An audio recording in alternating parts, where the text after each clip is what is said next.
I'm so blessed because I got to hear that twice. Thank you. Thank you, Molly. What a beautiful Sunday. I'm really happy to be here. I've been looking forward to this. Reverend Patricia asked me some time ago, and a little bit nervous about it, but I said, yes, I would love to come. Overland Park is such a beautiful church. You have such a presence in our movement. You are an inspiration to many churches about how to be a healthy church, how to grow, how to do programs, how to thrive. One of the greatest assets you have, I believe, is Reverend Patricia.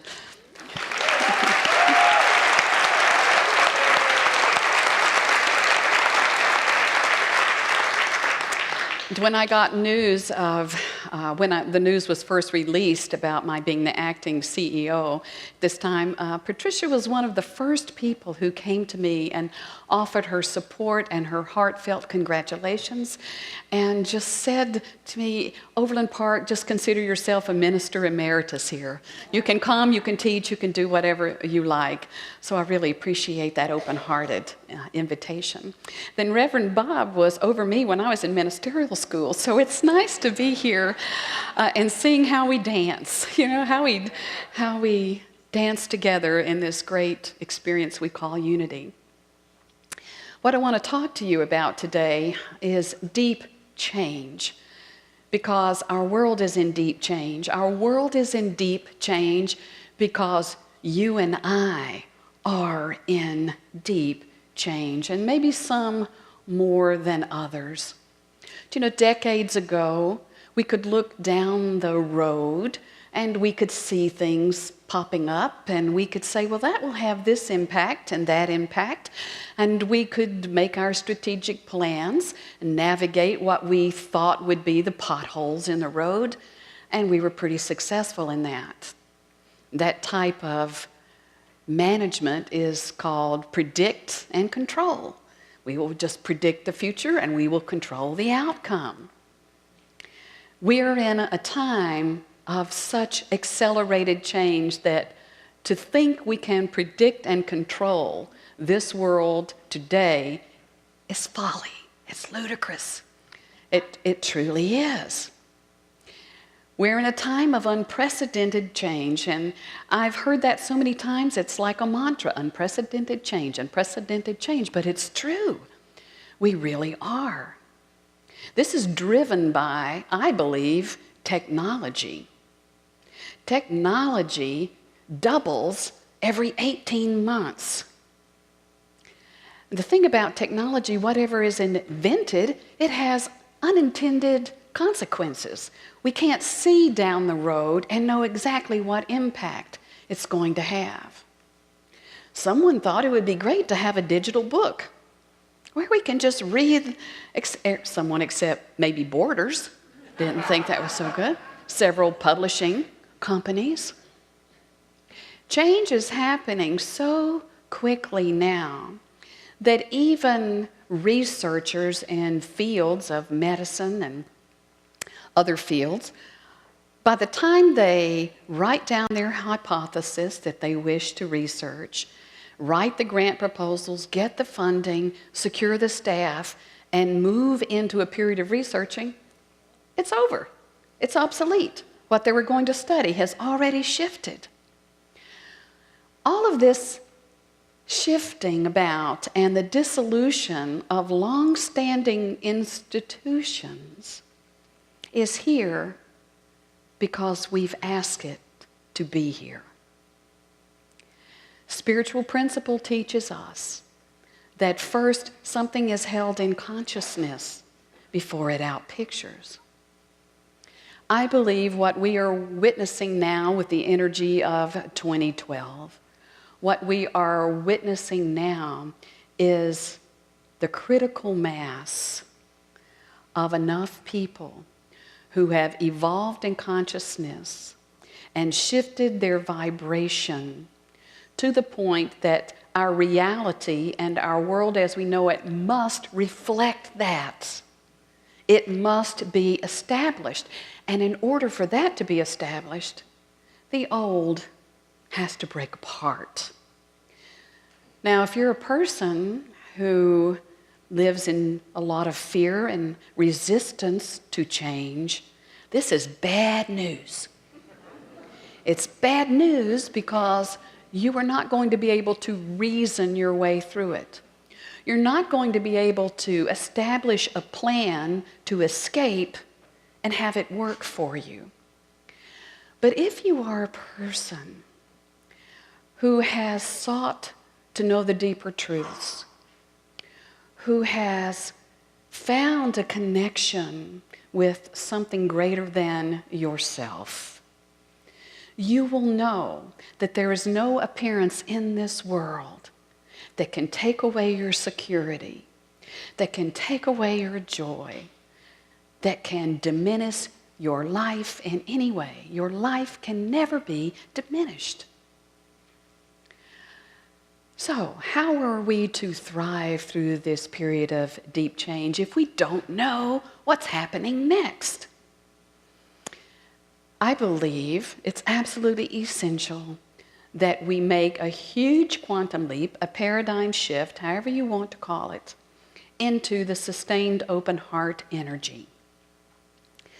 So this morning, I want to share with you my own personal journey.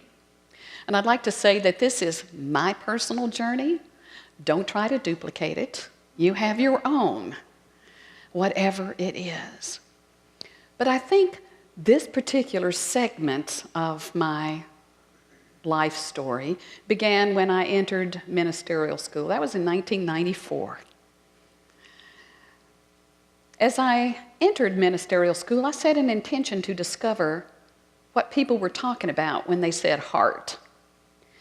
Now, I considered myself a very good Unity student.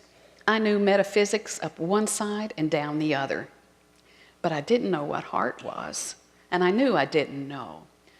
So I set the intention, of course, to go through the curriculum and come out licensed and ordained and be employed. But I also wanted to know in that 2-year period what my heart was about, to discover it.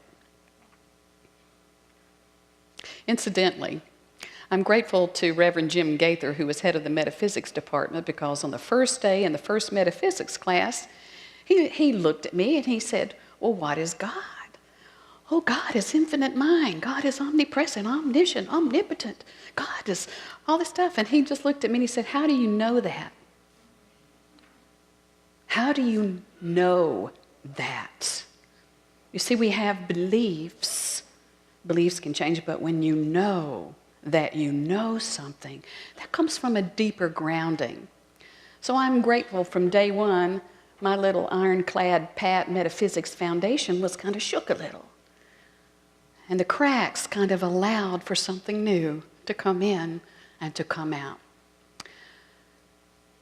I worked at Silent Unity the first couple of months, the first 6 months when I was in school. So I prayed a lot. Prayed a lot with people, and I enjoyed praying. We had prayer partners and prayer teams, and prayer was just infused within our experience at school. One day, after classes, I was headed to a classmate's to work on a joint project together before going to my afternoon-evening shift at Silent Unity. When suddenly, as I was driving, the bottoms of my feet began to itch. I know you've had that sensation, some of you. I mean, it's maddening because I'm very ticklish. I couldn't scratch it. And then as my feet began to itch, I began to feel a tightness in my chest, and I was having difficulty breathing. So immediately my rational mind says, "Oh my God, you're having a heart attack, and the circulation is cut off to your feet." So I pulled over on the side of the road, and I sat there for a few minutes until that sensation went away. Started up the car, drove over to my classmate's house, knocked on the door. When she answered, I said, "You won't believe the experience I just had." And as soon as I said that, I was engulfed in this rush of energy that literally made me swoon. I said, "I've got to sit down." And I sat down in her chair, and I was still having difficulty breathing, and this energy was just so strong about me that I ripped my big brass belt buckle right off my bell-bottom jeans. Just ripped that thing right off. I said, I've got to lay down.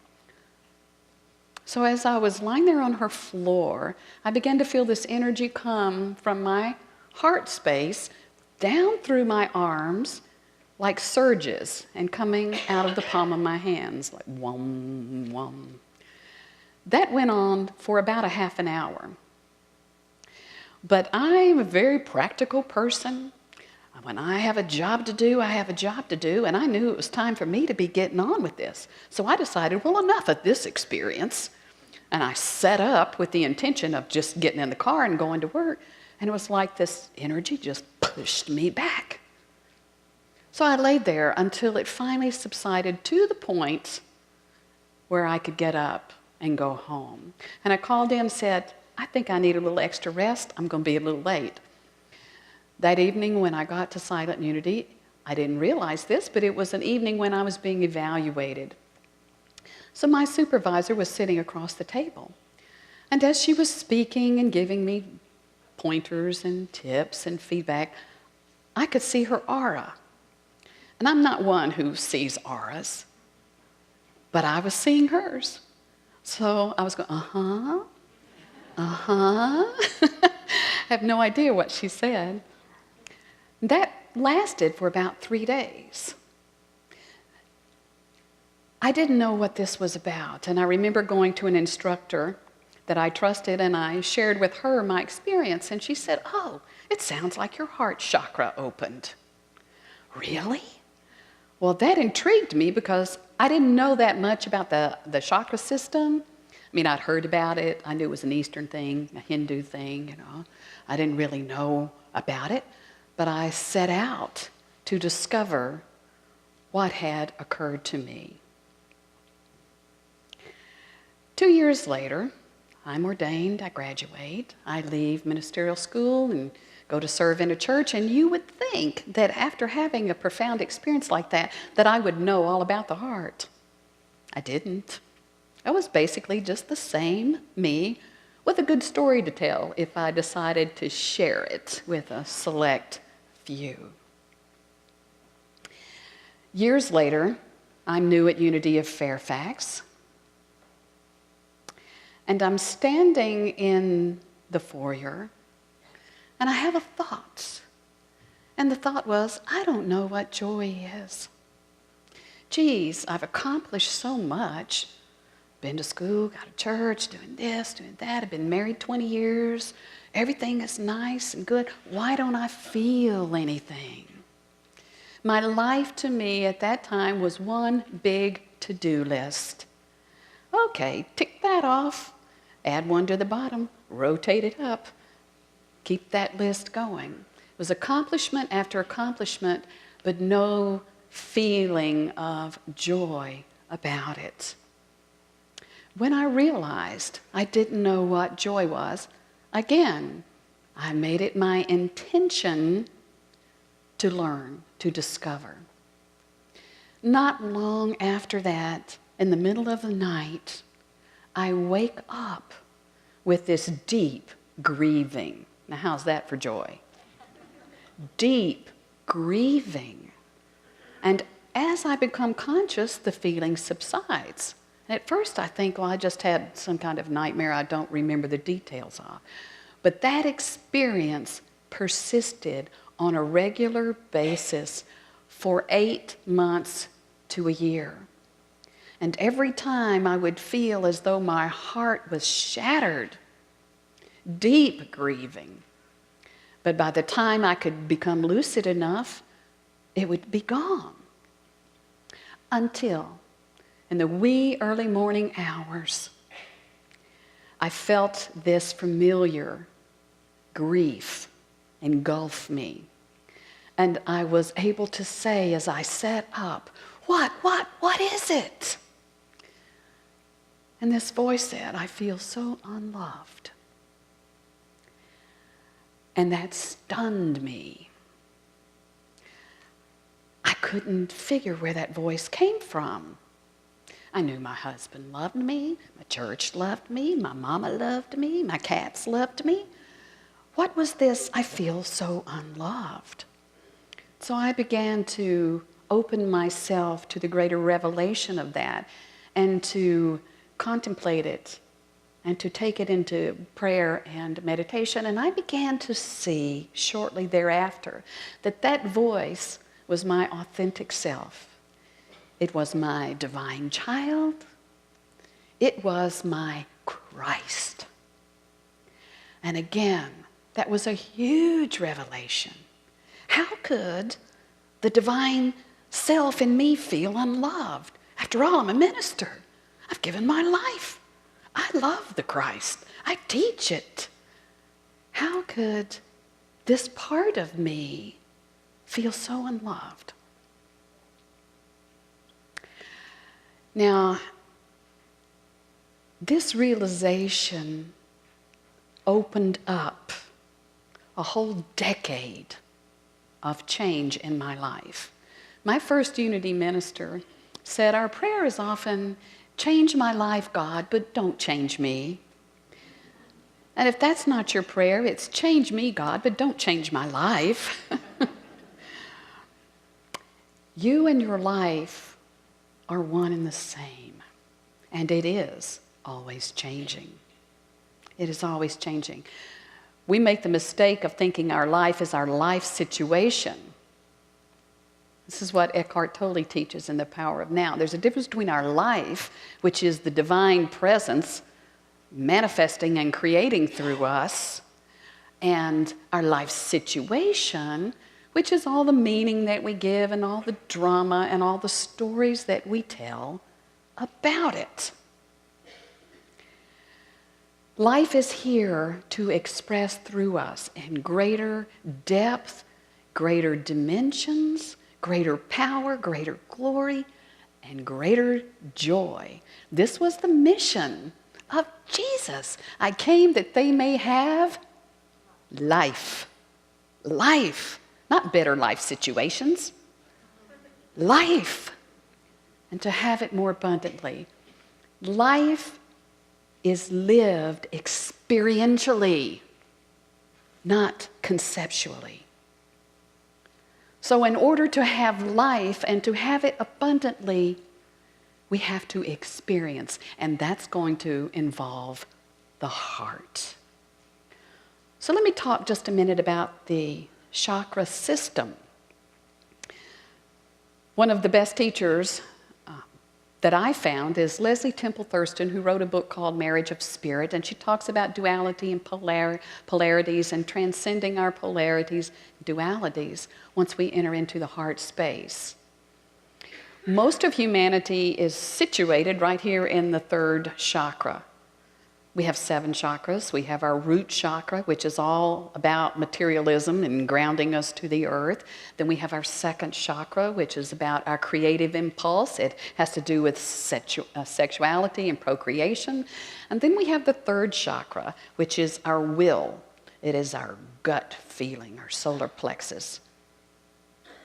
Issues dealing with the will and willpower have to do with duality and proving one's power. So all of our consciousness is filtered through the vibration of the third chakra when we are in duality. We see the world through me and not me, have and have not, good and bad, rich and poor, and every other dichotomy you could possibly think of. We have the ability to break through the heart chakra into the heart energy, and we do it often, even when we're down here in duality. We meet somebody who seems to be so attractive and just so nice and so pleasant, and our heart just opens and we love them. We love them. And then that person will do something, say something without thinking, maybe be insensitive in some way, and suddenly we don't love them. So our heart chakra opens and closes, all throughout the day. We can penetrate and move into the sustained open heart once we realize that the love that we feel is coming from us. It is not dependent upon anything in the external. This open-hearted energy is truly our spiritual home. We can choose to be in this vibration if only we will. Now, why is this important? Is it so that we feel warm and fuzzy more than we do now? No. There was a study done, I think it was done by HeartMath, where subjects, were wired, their brains and their hearts, and they were intending to measure the electromagnetic waves that emanated from the brain and from the heart. And incidentally, HeartMath teaches that the heart is 5,000 times stronger than the brain waves. 5,000 times stronger. So in this experiment to measure, they hooked the subjects up, and then they had a computer with randomly generated images. And these images would be, for instance, a baby smiling and laughing, cooing. And then the waves would be coherent and soft. And then the next image would be a daisy with a dewdrop. Nice, sweet images. And then there would be maybe a snake with its mouth open coming straight at you. Different type of vibration. This was all very interesting, but what they discovered inadvertently, what they picked up on, is that the heart would react a millisecond before the image even appeared on the screen. Now, when I learned this, I just went, wow. Do you know what that says? It says that it is the heart that is connected to the infinite field of intelligence, which incidentally is how I see God. The infinite field of intelligence everywhere present whose vibration is love. Its vibration is love. And it is through this love vibration that information is conveyed. The heart gets the information first before the appearance. The heart sends the information to the mind, and that's the sequence. The brain transfers it to the body.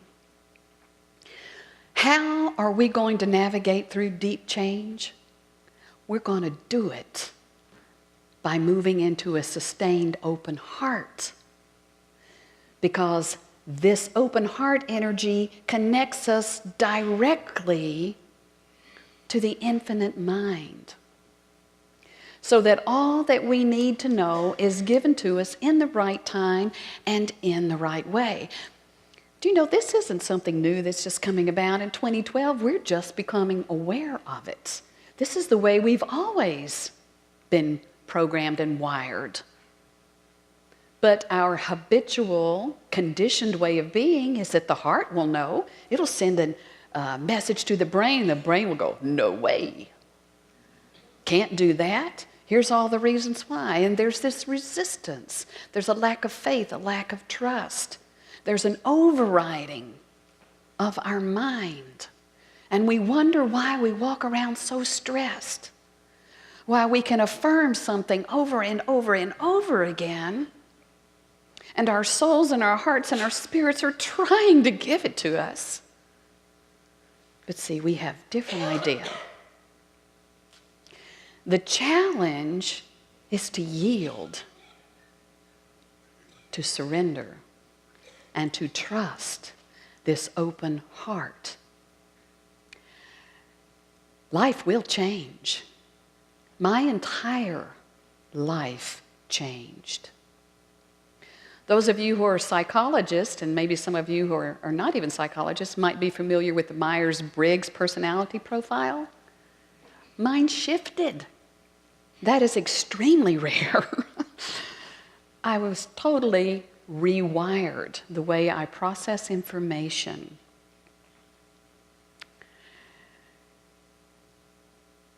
This is the paradigm shift that everyone is talking about. Right now, Unity, I believe, is in the midst of this, right along with other organizations in the world. Unity has been so progressive, thanks to Charles Fillmore's pioneering mind, so progressive, and being on the leading edge of the evolution of consciousness. During Charles Fillmore's time, mental science and mental energy was the great discovery. So for years, we have placed emphasis on thought first. Thoughts held in mind produce the feelings and then produce the experience. And all the while, here's what I call the Myrtle Fillmore energy. The beautiful mystic who knew that she knew. And how did she know that she knew? Because her heart told her so. And it was this energy that healed her. I believe we're at a point of integration now. We're at a point where all that we know about our consciousness, the power of our thoughts to shape and create reality, must be yielded to and in service to the heart.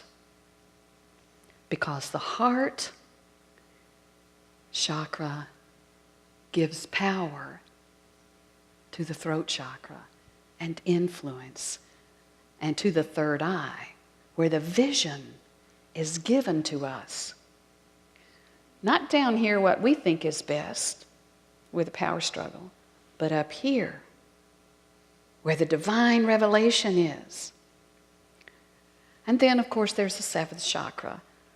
And that's a huge barrier. We got to get past our thick skulls into this seventh crown chakra. And that's where we transcend the experience of separateness. And we begin to see that there is no experience a person can have that's outside of our personal realm. We begin to see we're all in this together. And you are having experiences on my behalf that I won't ever have to have. Thank you. Thank you. And I'm having experiences on your behalf. I want you to know that I'm in a place of tremendous joy now. I feel alive because this last decade I have learned that I don't have the answers. And I have gone from strictly being a strategic planner, which I can still do, into a person who walks by faith. Because there were days when I didn't know what to do. And that was darn near every day for about 7 years. And now when the Spirit says sing, I sing. When the Spirit says dance, I dance. And I feel this tremendous joy. This is our destiny. This, I believe, is just the beginning of what is trying to be birthed into our experience. This is what is being offered to us. So if you're going through some deep change, stay connected to your heart. Feel the pain, feel the fear, and keep your heart open. Know that it will pass. And as it passes, you are growing in your awareness. You are becoming more and more of what God is an expression, and less of the little self, the small self that would control your life. I'm going to just end with this. Well, not really, because I want to say a few more things, but I'll make it brief. There's a Zen teacher, Wei Wu Wei, and he said, "Why are you so unhappy? Because 99.9% of everything you think and say and do is for the self. And there isn't one. There isn't one. There is only spirit expressing as us." Now, what I want to say just briefly is that I've been 2 days on this job. There's a lot before me that I'm learning, and it is a steep learning curve. I want to ask your prayer support. I am personally asking for you to pray for me. Picture me in your mind's eye. And then when you picture me, picture our unity leadership, your ministers, your licensed teachers, your chaplains, your volunteers. Picture every single one of us, because each one of us is influencing somebody that makes you a leader. Let us rise. Let our movement blossom. Blossom in a big way. Not so that we can say, look how wonderful we are. No, let it blossom because we are blossoming. And as we blossom, we become relevant to the lives of so many people who have yet to know the truth that makes them free. It's my joy to be in service in this way, and my utmost honor to be here this morning. God bless each one of you.